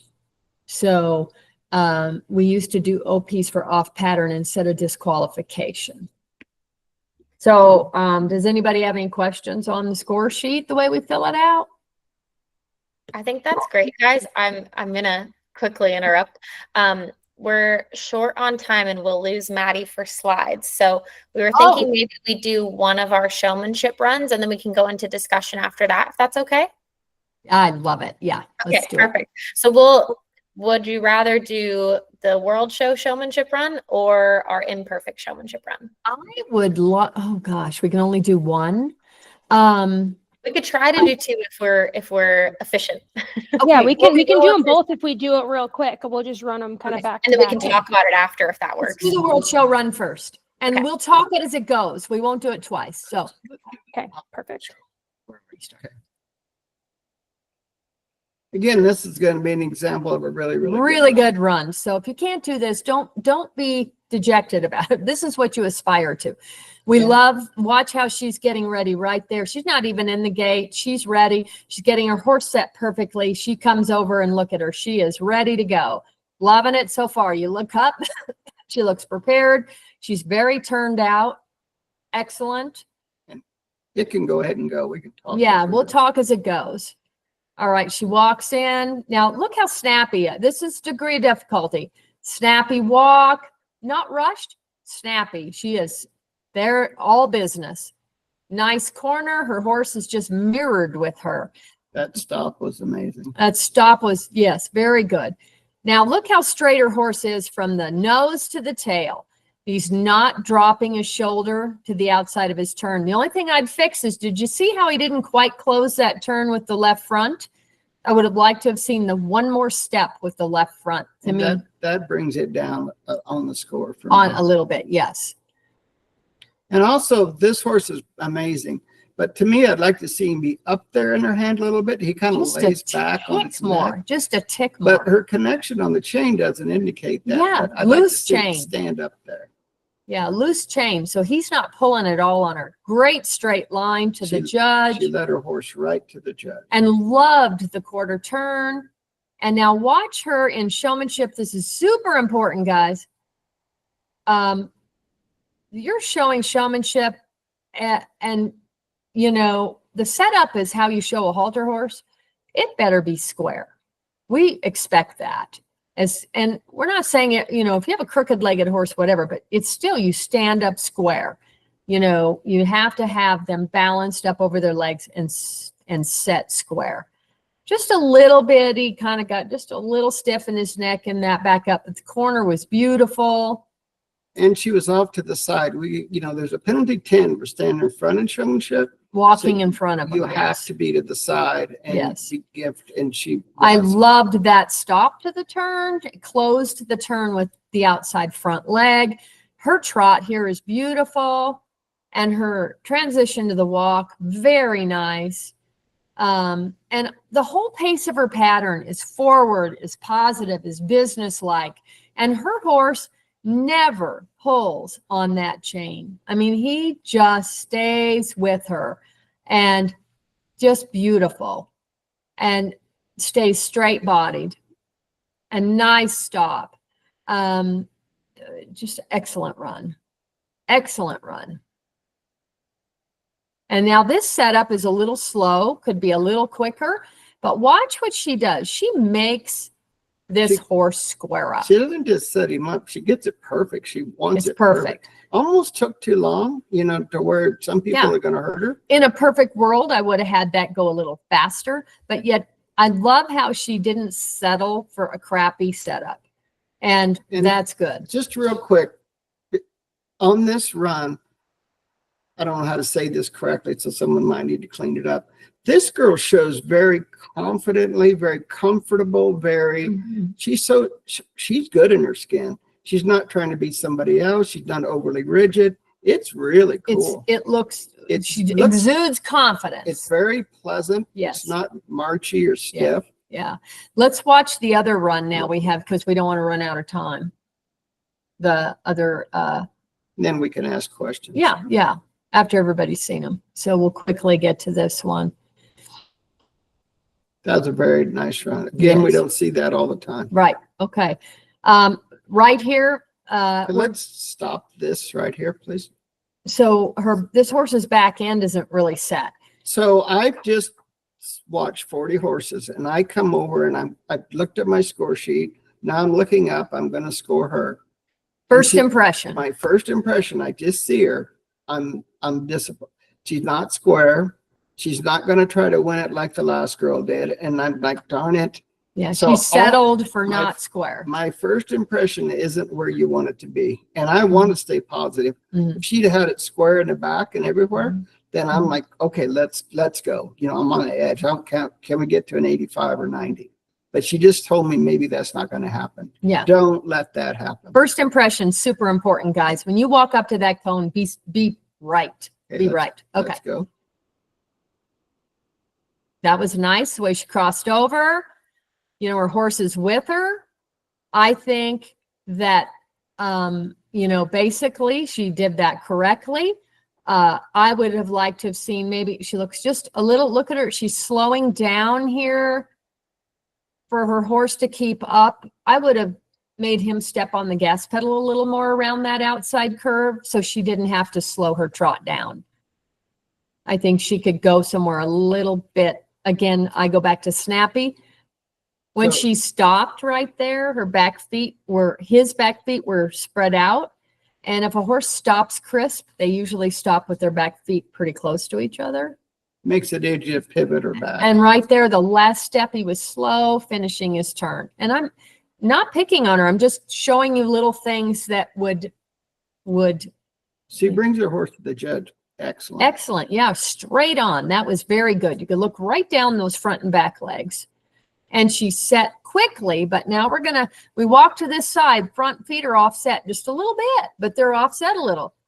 Back feet are off a little bit.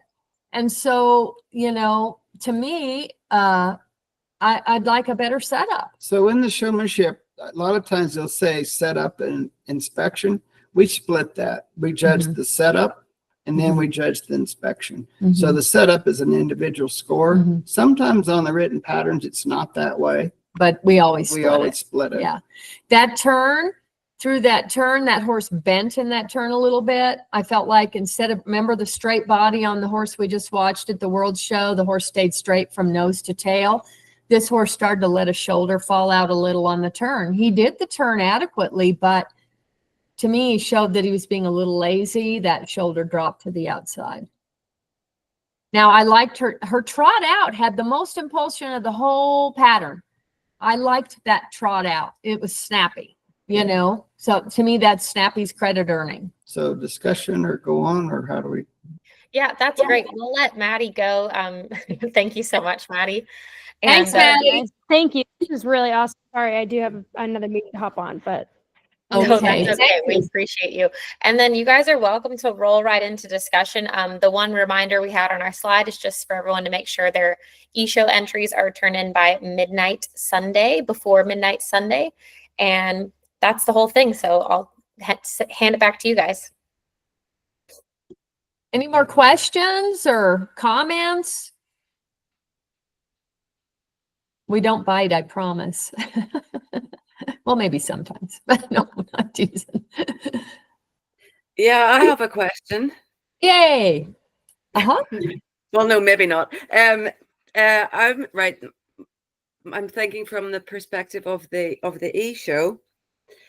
Are you right? Are you going to be judging us the same way you judge the American people? Because I feel like it's not going to be quite the same. Okay, so we've judged overseas and everything. Our the way we score is the same. Okay. We have, what we use, our tools to score. But what you do is we don't expect World Show runs. Okay. We're And excited when we see We're it. excited. Yes, we all are excited to see that. But I'm going to tell you, I've got a barn full of people doing showmanship that couldn't do that good a showmanship run that gal did. Okay.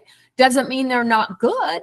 But so, yes, we're going to score with the same scores.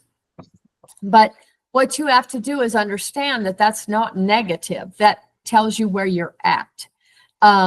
So we look for the positive and we will plus something if there's positive. I would have +1'd that last showmanshipper's trot out because I thought she was snappy. She showed me, that she was, her and her horse were together. I loved her trot out. So I would have given her a +1 on that. I would have hurt her on her setups some because to me that they could have been better. But then there were things I would have zeroed and maybe +halved a couple things. And she did a very good job of standing up and showing her horse.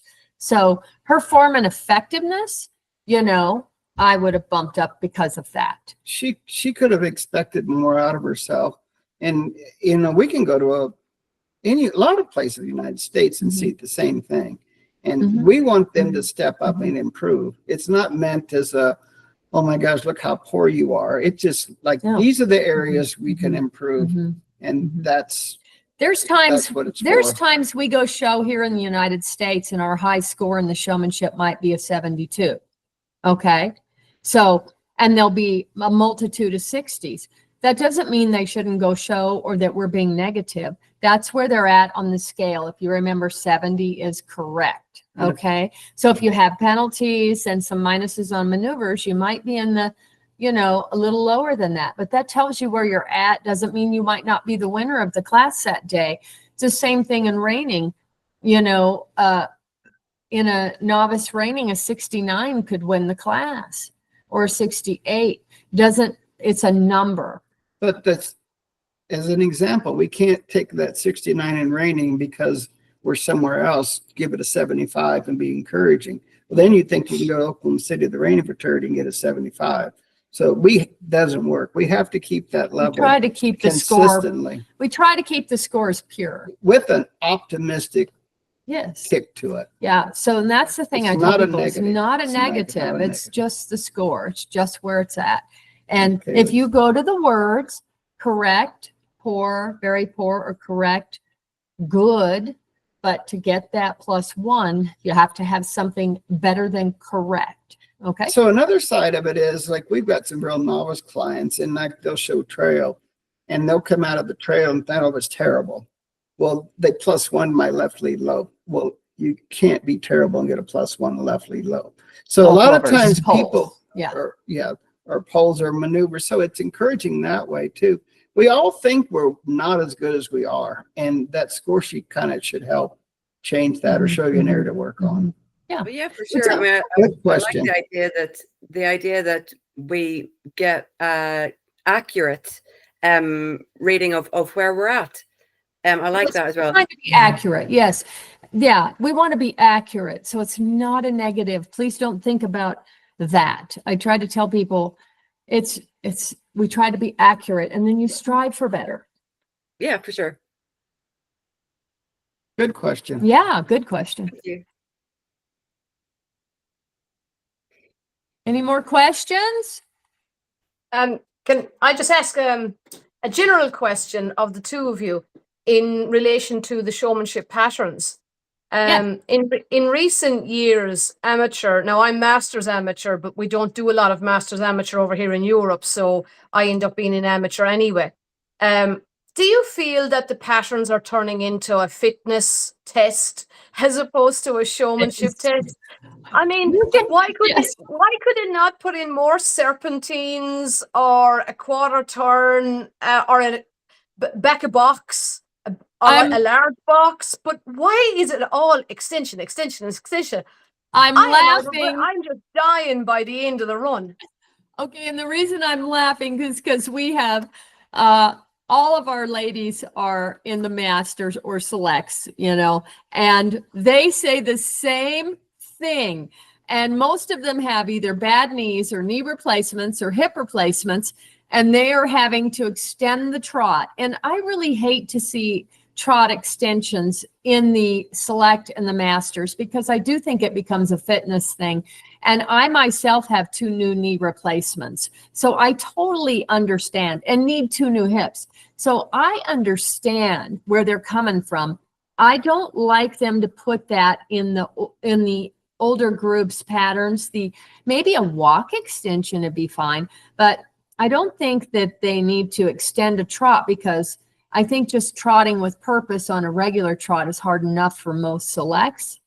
And so I agree with you that I don't think we should have that in the select and the masters. It's too hard. I mean, after all, there's a division there for a reason.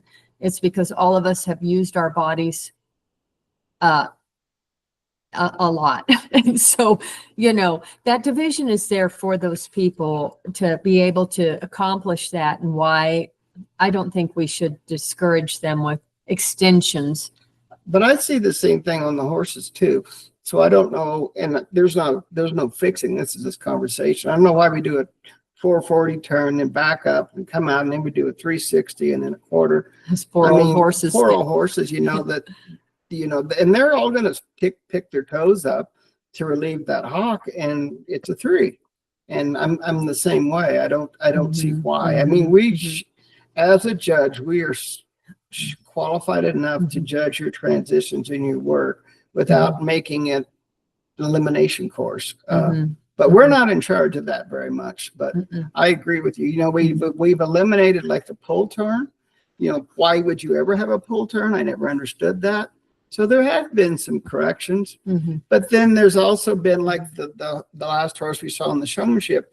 We didn't plus her quite as well on her 440 because she didn't quite finish that front feet. And that's not stressful. That's just, you know, being a little tunier. Mhm. So, and I would agree with that on Mhm. that. But I will tell you too, as judges, so since you show in that division, when I see ladies come in and I know that their hips hurt them, but they are being efficient. I mean, I can see them a little bit and it looks, you're like, you know, because I've been there. I'm like, oh, not doing showmanship, but I mean, my knees, I get it. I feel their pain. I don't hurt somebody for maybe not being as athletic. not being as athletic. Yes. As long as, you know, I try to judge my patterns on the older divisions, the select and the masters, on their connection, their communication with their horse, you know, because you guys are good, you know, and you can set up quickly. You can, there's stuff you can do that isn't affected by your, you know, having to run fast. But I still want you to be efficient at the run. You still have to do the class. But if I get the chance to make the patterns, which we do on weekend levels, mine will never have extensions in those age groups because I get it. I totally get it. Or So 440s and the 360s. yeah, I try and all that stuff. I try to keep things that where you can show what you can do and not make it a fitness class. Yeah. Good question. Yeah, And that was excellent. out of interest, I actually inquired off of APHA because I'm actually in the rules committee. And I asked, could you walk only showmanship and still lope your classes? And in actual fact, to do walk only, you have to have your walk trot card and not lope. So wow. Yeah. I was just kind of like, well, where's the correlation between fine, I can lope, maybe not great, but I can, but Yes. I can't run a lot. So I just thought it was really strange that there was that rigid line. Well, and I don't know what the answer to that is. Well, I'm going to try an RCP this year. You're what? I'm sorry. I'm going to try an RCP for that this year. Uh-huh. A rule change proposal. Okay. You know, and I don't know what to tell you there. It's got to be one way or the other, I think, and that you can't have some do the walk only and to split out and have it where some of the masters do walk only and some don't. I don't know how that would work. So I'm going to say that's out of my wheelhouse. But what I do have control of is, other than the world shows and the Congress shows, the bigger shows that have patterns for us to judge, I don't put extensions in the select and the amateur, or the select or masters, depending if you're quarter or paint, because I do feel like that's not fair. Okay. So That's good to hear. Thank you. you bet. Any other questions? If no one else jumps in first, I had a quick question. Sure. So I'd love if you could speak to, as more coach trainer brain, I often wonder about, if I have somebody in the horsemanship, let's say, go for the extended trot. Sometimes you get in a fine line with an exhibitor where if we show this big, we have more body movement. And maybe they're still really correct up top, but their hips are busy absorbing that motion because that horse is a big tank of a mover. We've had And one like that. yeah, I kind of wonder to myself often, is the right choice for me as a coach to encourage this exhibitor to show smaller, or to have them send it and just allow those hips to absorb that motion? And anyway, I'd love if you could speak to that, if you don't mind. So We have one exactly, we have exactly like like that. And she has learned how to absorb it. I don't know how, because he's such a big mover.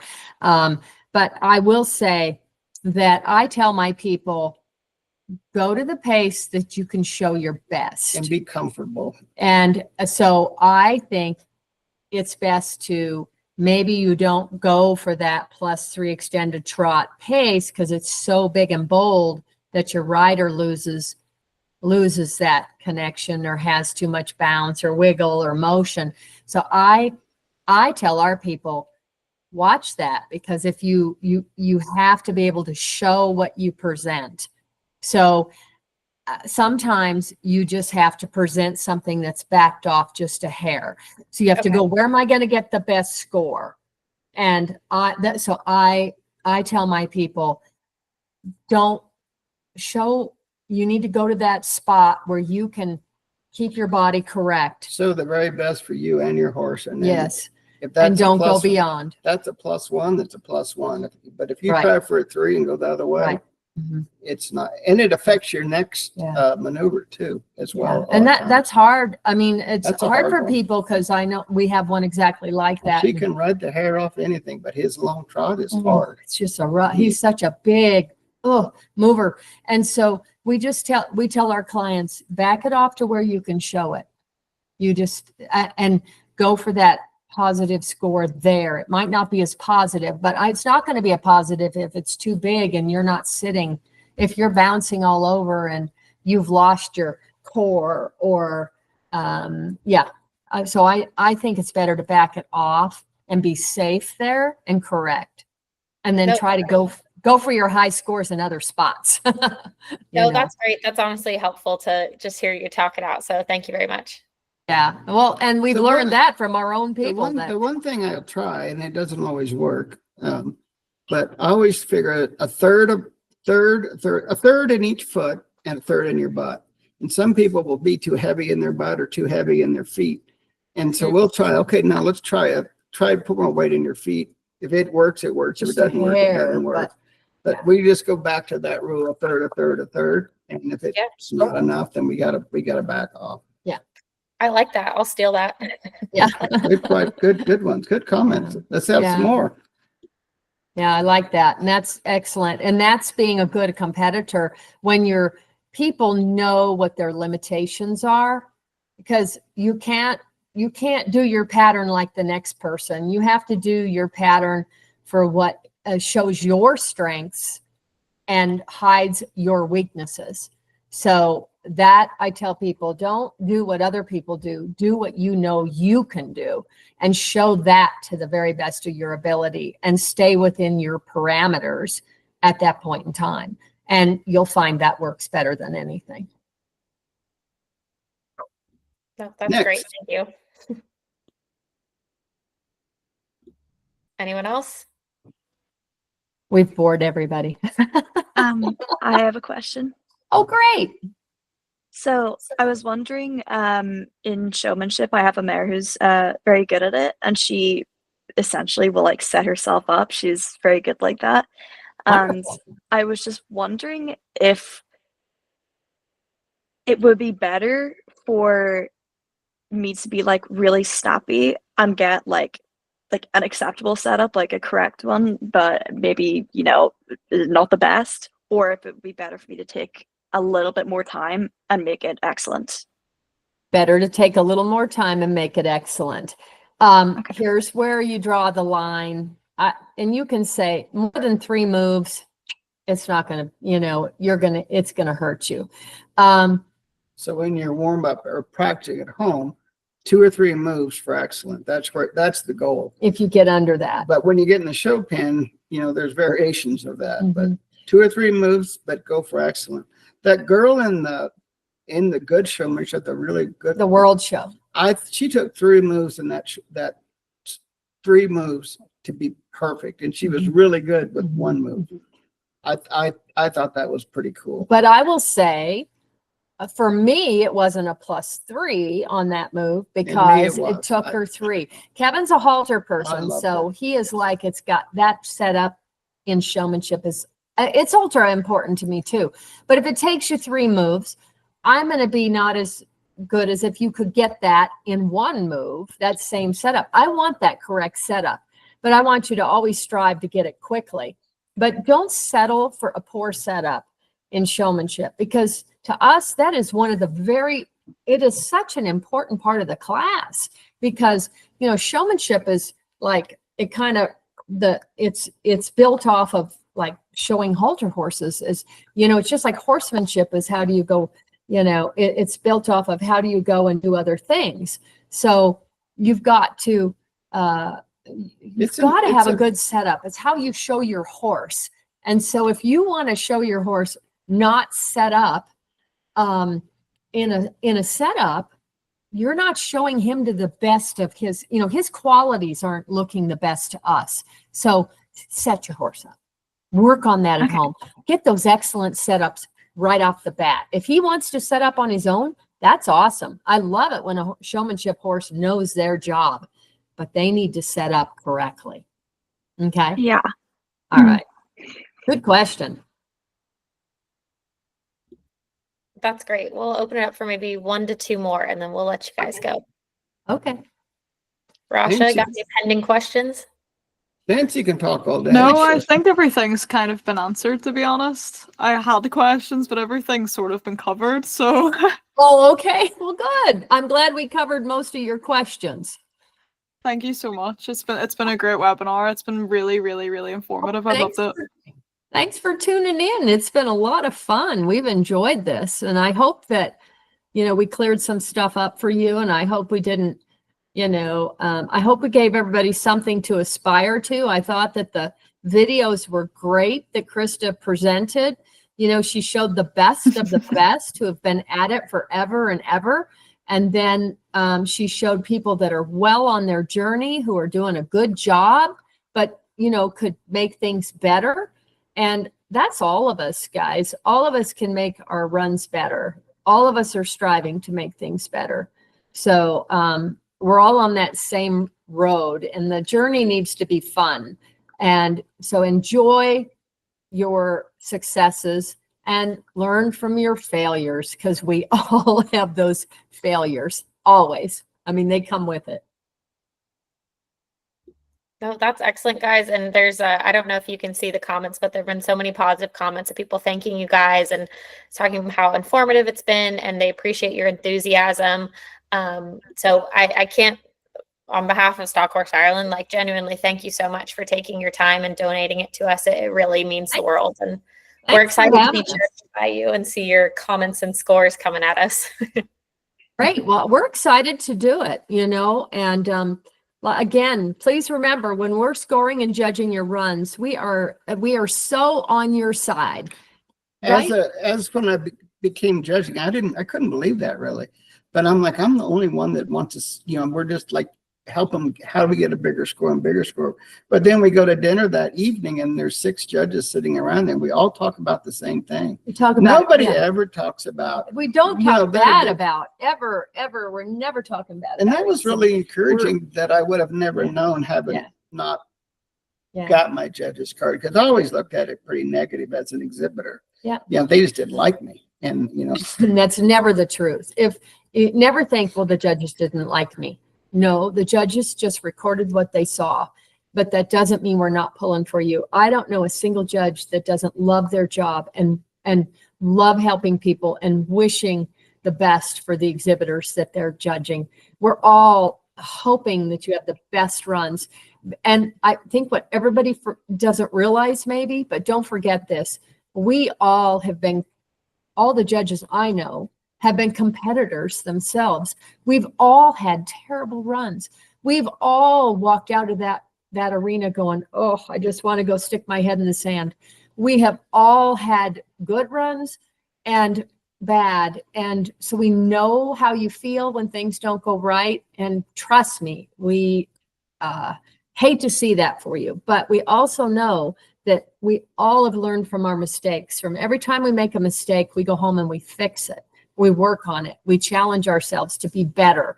And what a good feeling when you start to get better. And it's such an accomplishment. So don't ever take the bad runs or the negative and think we're being negative. We're recording your journey in history, and have fun with it. I think to Krista's point, I think it takes a coach on the outside looking in and saying, because we get in our heads that it's not good. And that does take an outsider saying it's better than you think. And if you think about it, our professional athletes are getting paid millions and millions and millions of dollars.